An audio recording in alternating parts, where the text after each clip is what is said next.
Hello, welcome to the June 2022 HRO podcast. I'm Jeanne E. Poole, the editor-in-chief.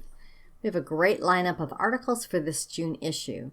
It starts off with our Global Voices editorial, where we were able to interview 3 electrophysiologists practicing in war-torn Ukraine.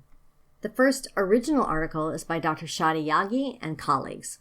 It is titled Longitudinal Outcomes in Cryptogenic Stroke Patients with and Without Long-Term Cardiac Monitoring for Atrial Fibrillation. The authors perform a retrospective study to look at 12,994 patients in the Optum Claims database diagnosed with a cryptogenic stroke who have subsequent cardiac monitoring. The patients were stratified according to external cardiac monitoring or an insertable cardiac monitor. The outcomes looked at were time to AF diagnosis, use of oral anticoagulation, and all-cause mortality. 1,949, or 15% of the total cohort, received an insertable cardiac monitor, and the remainder had external monitoring. Compared to those with external monitoring only, ICM patients had a significantly lower rate of death with a hazard ratio of 0.70 and faster time to AF diagnosis and anticoagulation initiation during follow-up to 5 years. The authors found, therefore, that patients who received an ICM after their incident cryptogenic stroke hospitalization had AF detected more quickly and more frequently. They also had an increase in anticoagulation and experienced improved survival. The authors postulate that having an insertable cardiac monitor might reflect that a patient is at a center with more advanced services and/or provide more contact with the healthcare system, where the patients then might have more rapid response to a finding such as AF identification, and importantly, receive implementation of oral anticoagulation. An editorial by Dr. Tia Garaja and colleagues accompanies this paper. The next paper is by Dr. Jonathan Dahl and colleagues. The title of this paper is Longitudinal Electrocardiographic Assessment in Brugada Syndrome. These authors used patients from their healthcare system with a Brugada syndrome ECG that had been identified on 2 separate resting ECGs. They then looked at serial changes on the patient's ECGs. They categorized the 72 patients into separate groups. Group 1 were those who had dynamic ECGs and included patients with both a spontaneous type 1 and non-type 1 pattern. The second group were those who had a provoked-only Brugada type 1 pattern. And the third was a persistent group with a type 1 Brugada syndrome pattern that was on all ECGs that have been obtained in these patients. The authors then used the Shanghai Validation Risk Score, which was published in 2018, to identify characteristics predictive of sudden cardiac death. 828 resting ECGs were evaluated.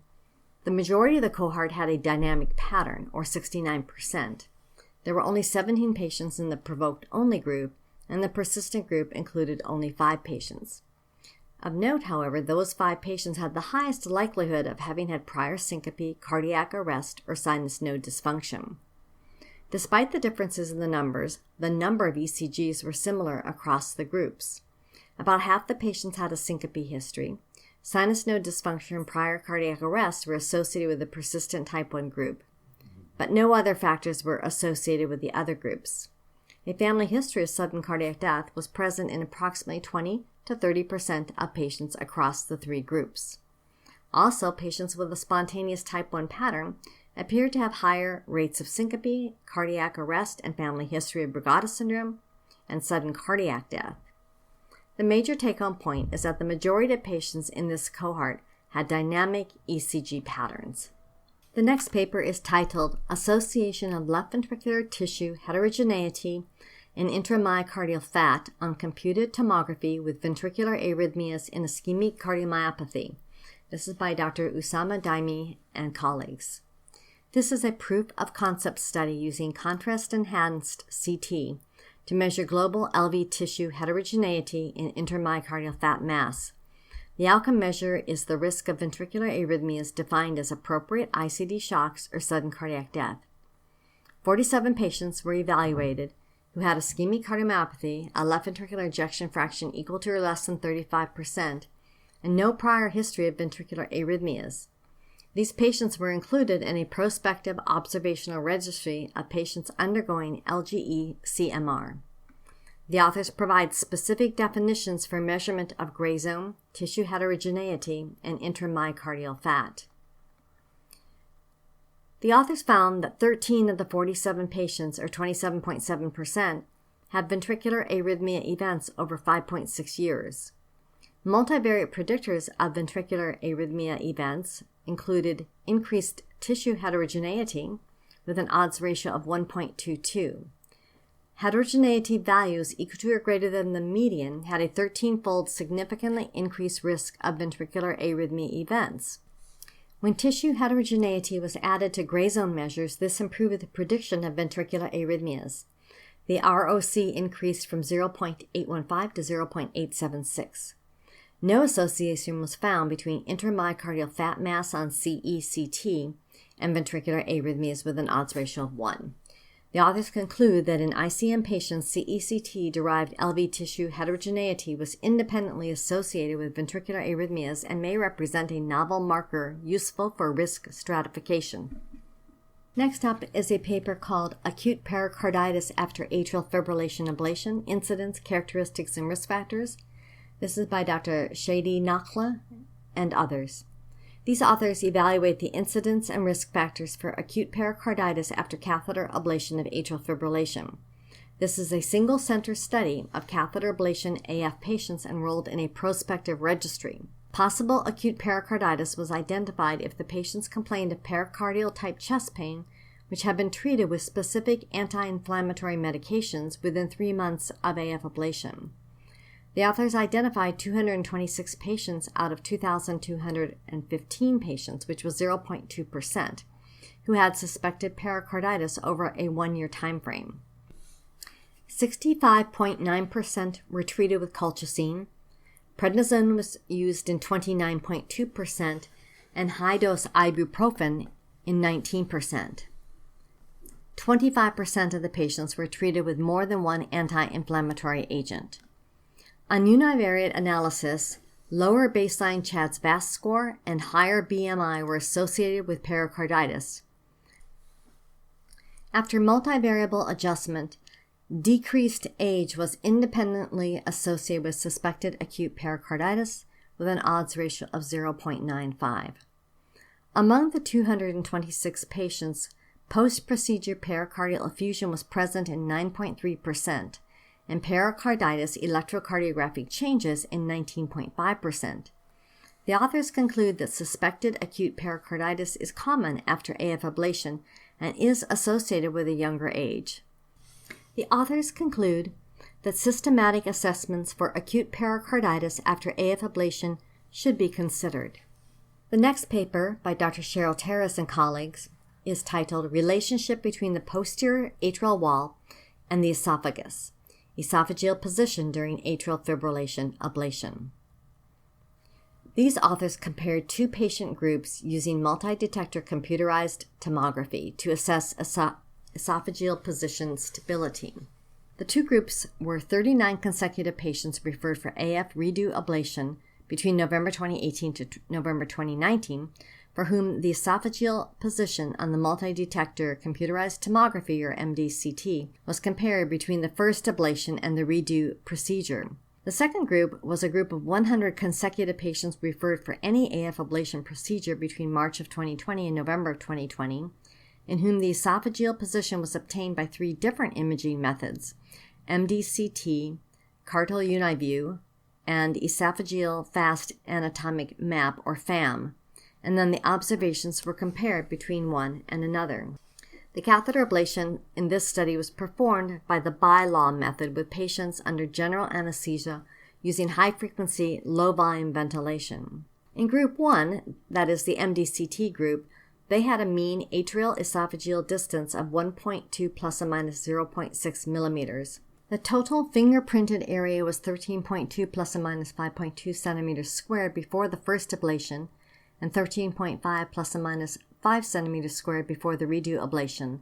There was a 91% plus or minus 5% correlation on the esophageal fingerprint position between the first procedure and the redo procedure using MDCT. But in 3 cases, or only 8%, the position was different with a correlation of only 40%. For the 100 patients in the multimodality groups, the mean atrial esophageal fingerprinted distance was 1.3 plus or minus 0.5 millimeters. The esophageal position as related to the atrial posterior wall was identified to be leftward in 55%, central in 23%, rightward in 9%, left central 8%, and right central 5%. The correlation between MDCT and Carto Uniview was 82%, and between MDCT and esophageal FAM was 80%. The correlation between esophageal FAM and Carto Uniview was 83%. The authors note the primary findings to be, first, the esophageal fingerprint is a novel 3D method of depicting the relationship between the esophagus and the left atrial posterior wall derived from MDCT. Second, there is a high temporal stability of the esophageal position between procedures separated by several months. 3, multiple imaging techniques are available peri-procedurally and can be used to evaluate the esophageal position. And finally, these imaging techniques show high stability of the esophageal position during the procedure in patients under general anesthesia. The next paper is Safety and Efficacy Outcomes of Atrial Fibrillation Ablation in Patients with Rheumatoid Arthritis by Dr. Ikram Haq and colleagues. This is a safety and efficacy outcomes study looking at AF ablation in patients with rheumatoid arthritis. This is from a single institution collecting data between 2010 and 2021. The 45 patients were propensity matched to 45 patients without rheumatoid arthritis using 9 baseline characteristics. The primary efficacy outcome was AF occurrence, the need for antiarrhythmic drugs, and repeat catheter ablation. The secondary outcome was safety. The groups were well matched for clinical and procedural characteristics, except that rheumatoid arthritis patients had a statistically higher C-reactive protein and ESR levels. Rheumatoid arthritis patients were significantly more likely to have AF recurrence with a p-value of 0.006. They were also more likely to take an antiarrhythmic drug and require a repeat ablation. The use of immunosuppression or corticosteroids at the time of ablation did not influence the primary endpoint. On multivariate regression, CRP was an independent predictor of AF ablation and repeat ablation. ESR levels was also an independent predictor of AF recurrence. The authors concluded in their patients the presence of rheumatoid arthritis predicted a higher risk of clinical AF recurrence, need for antiarrhythmic drugs, and repeat ablation. The next paper is by Dr. Ting-Young Chang. This is called Long-Term Outcome of Patients with Longstanding Persistent Atrial Fibrillation Undergoing Ablation Guided by a Novel High-Density Panoramic Mapping System, a propensity score matching study. The authors evaluated the use of the Panoramic Mapping System, Carto Finder, to guide pulmonary vein isolation and additional potential AF drivers in 76 patients referred to the Taipei Veterans Hospital. All patients had non-paroxysmal atrial fibrillation. A comparator group of 80 patients with longstanding persistent atrial fibrillation who had received conventional PV isolation and elimination of non-PV triggers was used as control. Propensity score analysis was adjusted for 3 confounding factors: age, gender, and left atrial dimension in a matched 1:2 ratio. The authors found that the Group 1 patients who had ablation with Carto Finder had a lower recurrence of AF than those in Group 2 who were treated with the conventional methods with a p-value of 0.04. Unlike AF, there was no difference in recurrence of atrial flutter or atrial tachycardia. A Cox proportional hazard regression analysis showed that AF duration and PV isolation plus AF driver ablation using a panoramic mapping system with Carto Finder were both independent predictors of recurrent AF after catheter ablation of longstanding persistent AF. The authors suggest that this approach may provide better outcomes in these patients. The next paper is titled Correlation Between Sinus Rhythm Deceleration Zones and Critical Sites for Localized Reentrant Atrial Flutter, a retrospective multicenter analysis by Dr. Christopher Woods and colleagues. This paper examines the correlation of critical isthmus sites for localized reentry in atypical left atrial flutter using deceleration zones identified by isochronal late activation mapping or ILAM during baseline rhythm. This was a retrospective study of 31 consecutive patients from 3 centers identified between 2018 and 2020 who had localized left atrial flutter and in whom all underwent sinus rhythm and atrial flutter high-density activation mapping. The authors defined left atrial flutter as reentry restricted to two wall segments of the left atrium. The critical isthmus was defined by activation mapping and sites of successful termination during ablation. A deceleration zone was defined as greater than 3 isochrones within a 1 centimeter radius during baseline rhythm, and these were then correlated to the location of the critical isthmus. A total of 32 distinct atrial flutters were mapped amongst the 31 patients. The mean tachycardial cycle length was 294 plus or minus 46 milliseconds. EnSight was used successfully to map atrial flutter with 2,250 points and arrhythmia with 15,000 points. Most of the atrial flutters were dependent to the left atrial anterior wall, 43%, or the posterior wall, 25%. Ablation was performed at the critical isthmus as defined by the activation mapping, and except for one patient with entrainment mapping. The mean duration of radiofrequency required for tachycardia termination was 41 plus or minus 30 seconds. During baseline rhythm, a mean of 4,060 points were collected during sinus rhythm and 6,209 points were collected in the atrial flutter activation maps. The authors found at least one deceleration zone in all patients.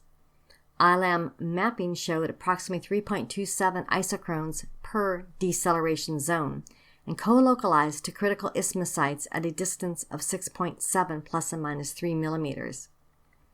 A total of 34% of the atrial flutter cycle length was contained within 0.5 centimeters of the deceleration zone. The authors summarized their major finding that critical isthmus sites for localized atrial flutter spatially co-localize to deceleration zones that can be identified during sinus rhythm. They note that the atrial flutter circuits were clinically delineated with high-density multi-electrode mapping using all commercially available mapping platforms. The title of the next paper is Deep Sedation with Propofol in Patients Undergoing Left Atrial Ablation Procedures is Saved by Dr. Jeanne Forstner.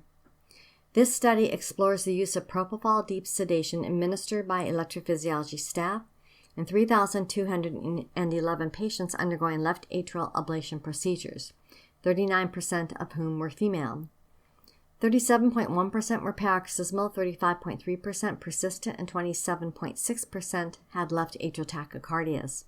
Midazolam, fentanyl, and propofol were administered by EP staff according to their practice since 2012. Esophageal thermal safety included obtaining a contrast-enhanced cardiac CT scan with Siemens Somatom definition flash dual-core CT within 24 hours of ablation using a specific institutional protocol to allow cardiac segmentation and esophagus location and to exclude intracardiac thrombus formation. Equipment needed for resuscitation was available in the operating room. In the case of respiratory depression, endotracheal intubation or non-invasive ventilation was implemented by standby anesthesiologists. Continuous vital sign monitoring was conducted with a Philips monitoring system. Airway patency was maintained using an oral airway tube and continuous oxygen therapy at 2 to 4 liters per minute by a nasal cannula. Medication doses were adapted to the patient's body weight. Deep sedation with propofol was maintained throughout the procedure. The Richmond Agitation Sedation Scale was used to evaluate the level of sedation. A RASS score of -4 was considered as deep sedation. The mean doses of propofol, midazolam, and fentanyl were 33.7, 3, and 0.16 respectively. Norepinephrine was used in 12.3% of patients due to hypotension. Non-invasive ventilation was necessary in 47 patients, or 1.5% of the cohort. Endotracheal intubation was needed in 1 patient, or 0.03% of the cohort. Procedural duration, high BMI, high CHA2DS2-VASc score, high age, low GFR, the presence of diabetes, and low baseline oxygen saturation were all associated with the need for non-invasive ventilation or endotracheal intubation. The only independent predictor for requirements of non-invasive ventilation or endotracheal intubation was a high BMI greater than 30.1 plus or minus 9.0 kilograms per meter squared. These clinical factors predicted a 40% higher risk for the need of non-invasive ventilation or endotracheal intubation. Sedation, anti-pain control, including midazolam, propofol, and fentanyl, administered by EP staff is safe, according to these authors, with only a 1.53% requirement of non-invasive ventilation or endotracheal intubation. A high BMI emerged as an independent predictor for the need of non-invasive ventilation and endotracheal intubation. The next paper is by Page, Mass. And colleagues. This is titled An Infant Phantom for Pediatric Pericardial Access and Electrophysiology Training. This paper describes low-cost simulators built and tested by these authors to help train practitioners to perform percutaneous pericardial access and cardiac ablation procedures in pediatric patients. The simulators, which cost less than $500, are housed within an infant-sized heart with a skin covering, the latter to simulate the pericardium. The simulator is then housed within infant-sized dowels. There are two simulators. One is to practice percutaneous pericardial access to the heart. Participants obtain sheath access to the heart under direct visualization. The second simulator was designed to practice manipulating a catheter through a small heart. This includes the use of three-dimensional carto mapping to learn positive targets and to avoid negative ones, such as the His bundle. The authors found that physicians in training improved their time to complete the task between the first and second attempts, whereas experienced physicians overall took less time, and there was no change between the two attempts. The authors conclude that using this inexpensive and anatomically realistic simulator is useful for physicians in training to learn critical procedural techniques and developing competency for pediatric cardiac procedures. Dr. Charles Baru provides an accompanying narrated PowerPoint for this paper. The next paper by Dr. Jeanne E is titled A Novel Automated Junctional Ectopic Tachycardia Detection Tool for Children with Congenital Heart Disease. This study is about junctional ectopic tachycardia in children with congenital heart disease, which can appear as a sinus tachycardia. The authors develop a novel automated arrhythmia detection tool to try to identify and distinguish jet from sinus tachycardia. This is a single-center retrospective cohort with bedside monitor captured ECG data from 40 patients. The algorithm calculates a P prominence median and a PR interval interquartile ranges, and these are used in a logistic regression model. In total, 509,833 cardiac cycles were used, and the algorithm identified that the extracted peak prominence median feature is much smaller in JET compared to normal sinus rhythm, whereas the PR interval IQR feature is larger in JET compared to normal sinus rhythm. The ROC for the test cohort was 93%. Using a threshold of 0.73 yielded a true positive rate of 90% and a false positive rate of 17%. The authors conclude that this new algorithm tool can identify JET using the two identified ECG features, which reflect a loss of a normal P wave and PR relationship. They posit that this tool may help for more rapid and appropriate intervention to treat this important arrhythmia. The next paper is by Dr. Takahiko Nagase, entitled Evaluation of Linear Lesion Formation and Thermodynamics by Dragging Ablation with a Third-Generation Laser Balloon. The purpose of this study is to compare the lesion characteristics formed by the Motorized Rotational Delivery System, or rapid mode, laser balloon 3 compared to point-by-point laser ablation. The different ablation modes were applied to a chicken model of tissue, applying different watts and durations of the applications. Lesion depth, width, and continuity were then visually compared for the visible gap using a scale of 1 being perfect to 3 being poor. Lesion continuity was classified by the visual gap degree categorized from 1 perfect to 3 poor. Thermodynamics and maximum tissue temperatures were assessed under infrared thermographic monitoring. The authors found that lesion depth and width were smaller in rapid mode laser ablation than that observed with the point-by-point laser ablation. The authors do note, however, that the mean lesion depth was equal to or greater than 5 millimeters. Lesion continuity was considered to be 1 or perfect in all samples in both of the rapid mode laser ablation and in the point-by-point laser ablation modalities. Looking at the infrared thermographic observation, the authors demonstrated that the rapid mode laser ablation produced rapid and gapless linear lesion formation with thermal stacking in the rapid mode laser ablation. The maximum tissue temperature was noted to be lower in the laser ablation than point-by-point laser ablation, P less than 0.001. The authors conclude that the rapid mode LB3 ablation is a promising alternate ablation modality. The next paper is by Dr. Omar Kride with a brief report entitled Utility of a Cloud-Based Lesion Data Collection Software to Record, Monitor, and Analyze an Ablation Strategy. The authors describe a novel cloud-based storage system utilizing machine learning to analyze ablation data obtained during catheter ablation for atrial fibrillation. The authors demonstrate key ablation-related parameters that are predictive of the need for additional ablation beyond initial first-pass encirclement in order to achieve pulmonary vein isolation. They conclude that this system described in their report may be a useful tool to analyze mapping and ablation procedure data leading to improved procedural outcomes. The final paper is our Fellows Corner. Dr. Marco Bergante provides a case report titled Beware of Superior Vena Cava Isolation During Cryo-Balloon Ablation of the Right Superior Pulmonary Vein. Dr. Bergante describes the case and as well his key learning points. I encourage you to read this interesting case. Well, that concludes this June 2022 Heart Rhythm O2 podcast. I hope you enjoyed hearing about these studies and invite you to continue reading and listening to the HRO2 journal. Thank you for listening.